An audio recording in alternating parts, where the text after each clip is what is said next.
ബി.ജെ.പിക്ക് അനുകൂലമല്ലാതെ, രാഷ്ട്രീയമായി ബി.ജെ.പിക്ക് അനുകൂലമല്ലാതെ ചിന്തിക്കുന്ന ആൾക്കാരെ ഒഴിവാക്കുന്ന ഒരു പ്രക്രിയയാണോ ഇവിടെ നടക്കുന്നതെന്നുള്ളതാണ് പ്രധാനമായിട്ടും രാഷ്ട്രീയമായി ഉന്നയിക്കേണ്ട വിഷയം. ഇപ്പോൾ തൃശ്ശൂരിൽ സുരേഷ് ഗോപി വന്ന് വോട്ട് ചെയ്ത് ജയിച്ചു എന്ന് പറയുന്നത് കേരളത്തെ സംബന്ധിച്ചിടത്തോളം വളരെ എന്താ പറയുന്നത്, കേരളത്തിലെ ഇരു മുന്നണികളെ സംബന്ധിച്ചിടത്തോളം വളരെ ഒട്ടും എന്താ പറയുന്ന ഇതായിട്ടുള്ള ഒരു റീഅഷ്യൂറിംഗ് ആയിട്ടുള്ളൊരു സാധനമല്ല നടക്കുന്നത്. കാരണം ഇത്രയും വലിയ നിലയിൽ ഇൻഫർമേഷൻ ടെക്നോളജിയും ബാക്കിയുള്ള സാങ്കേതിക വിദ്യകളും എല്ലാം ഉള്ള, അല്ലെങ്കിൽ വിദ്യാസമ്പന്നരായ ആളുകളുണ്ടെന്ന് പറയുന്ന ഒരു സ്ഥലത്ത് വന്ന് 35,000-ലധികം വോട്ടുകൾ പെട്ടെന്ന് ചേർക്കുകയും ആ നിലയിലുള്ള തങ്ങളുടെ ഒരു തെരഞ്ഞെടുപ്പ് വിജയം ഉറപ്പാക്കാനായിട്ടൊരു രാഷ്ട്രീയ പാർട്ടിക്ക് കഴിയുകയും ചെയ്യുമെന്ന് പറഞ്ഞു. അത് മറ്റ് രാഷ്ട്രീയ പാർട്ടികളും, ഒരു രാഷ്ട്രീയ പാർട്ടിക്ക് കഴിഞ്ഞു എന്നുള്ളതല്ല, മറ്റ് രാഷ്ട്രീയ പാർട്ടികൾക്ക് അത് തിരിച്ചറിയാതെ പോയി എന്നുള്ളത്.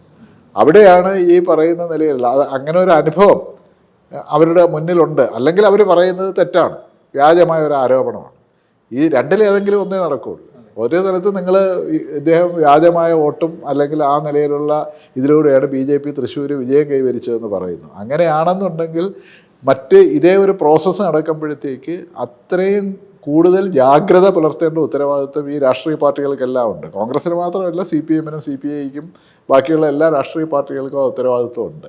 അത് വേണ്ട നിലയിൽ അവരുടെ രാഷ്ട്രീയ ചർച്ചകളിൽ റിഫ്ലക്റ്റ് ചെയ്യുന്നുണ്ടോ എന്നുള്ള കാര്യത്തിലാണ് സംശയം. ഇതിപ്പം മാധ്യമങ്ങളുടെ ഭാഗത്ത് നിന്നിട്ടുള്ള പ്രോബ്ലം ആണെന്നുള്ള കാര്യം അറിഞ്ഞില്ല. കാരണം മാധ്യമങ്ങൾ മുഴുവനായിട്ടും ഈ പറയുന്ന കോർപ്പറേഷൻ മേയർ സ്ഥാനമോ അല്ലെങ്കിൽ മുനിസിപ്പാലിറ്റി മേയർ സ്ഥാനമോ അല്ലെങ്കിൽ ശബരിമലയിലെ വിഷയവും മാത്രമാണ് ഫോക്കസ് ചെയ്യുന്നത്, അല്ലെങ്കിൽ അതിൻ്റെ പ്രധാന തലക്കെട്ടുകളായിട്ട് നിൽക്കുന്നത് അത് മാത്രമാണ്. അതുകൊണ്ട് ഒരുപക്ഷെ ഈ രാഷ്ട്രീയ പാർട്ടികൾ ഇതുമായിട്ട് ബന്ധപ്പെട്ട് കൈകാര്യം ചെയ്യുന്ന വസ്തുതകൾ വേണ്ട നിലയിൽ പുറത്തു വരാത്തതാണോ എന്നുള്ള കാര്യത്തിൽ നമുക്ക് സംശയമുണ്ട്. പക്ഷേ ഈ ഒരു പ്രോസസ്സ് ഇപ്പം കേരളത്തിൽ മാത്രമല്ല, നേരത്തെ ഹരി സൂചിപ്പിച്ച പോലെ തമിഴ്നാട്ടിൽ 97 ലക്ഷം വോട്ടർമാരാണ് ഇതായത്, വെസ്റ്റ് ബംഗാളിൽ 57 ലക്ഷം വോട്ടർമാരാണ്, മധ്യപ്രദേശിൽ 42 ലക്ഷം വോട്ടർമാരാണ്, ഛത്തീസ്ഗഡിൽ 27 ലക്ഷം വോട്ടർമാരാണ്.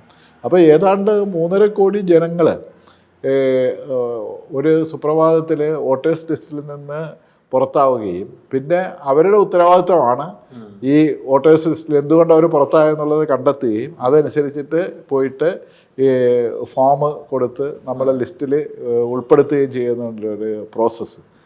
അപ്പോൾ ഈ പ്രോസസ്സിനകത്ത് ഇത് എത്രത്തോളം ആളുകൾക്ക് ഇത് സാധ്യമാവും, അല്ലെങ്കിൽ അങ്ങനെയുള്ള ഒരുപാട് വിഷയങ്ങൾ ഈ നമ്മുടെ ഇവിടെ ഇതിനകം തന്നെ സുപ്രീം കോടതിയിൽ നടക്കുന്ന കേസിൻ്റെ വിചാരണയായിട്ട് ബന്ധപ്പെട്ടിട്ട് ഇതിനകം തന്നെ ഉന്നയിച്ചിട്ടുണ്ട്. അതിൻ്റെ കോൺസ്റ്റിറ്റ്യൂഷണൽ വാലിഡിറ്റിയെ തന്നെ സംബന്ധിച്ചിട്ടുള്ള ഒരു സംഭവം ഓൾറെഡി ഇതിനകത്ത് ഉണ്ട്. കാരണം ഈ ഒരു പ്രോസസ്സ് നടത്താനായിട്ടുള്ള അധികാരം ഏത് നിലയിലാണുള്ളതെന്ന്. കാരണം ഇതിലൊരു സിറ്റിസൺഷിപ്പ് എന്ന് പറയുന്ന, പൗരത്വം എന്ന് പറയുന്നൊരു വിഷയം കൂടി ഇതിൽ ഉൾപ്പെടുന്നുണ്ട്.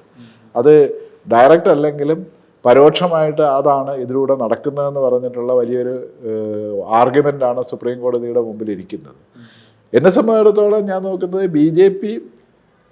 അവരുടെ ഒരു വേറൊരു നിലയിലുള്ള അവരുടെ രാഷ്ട്രീയത്തെ അവർ മുന്നോട്ട് കൊണ്ടുവരുന്ന ഒരു സംഭവമാണ്. കാരണം ഞങ്ങൾ ഇതിലെല്ലാത്തിലും തന്നെ ഒരുപാട് കാപട്യങ്ങളുണ്ട്. ഞങ്ങൾ ഈ കാപട്യങ്ങളെ മാറ്റി ശുദ്ധീകരിക്കുന്നു.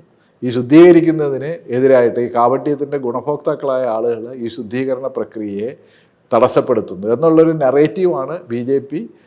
ഈ ഒരു വിഷയവുമായി ബന്ധപ്പെടുത്തിയിട്ട് അഖിലേന്ത്യാ തലത്തിൽ കൊണ്ടുവരുന്നത്.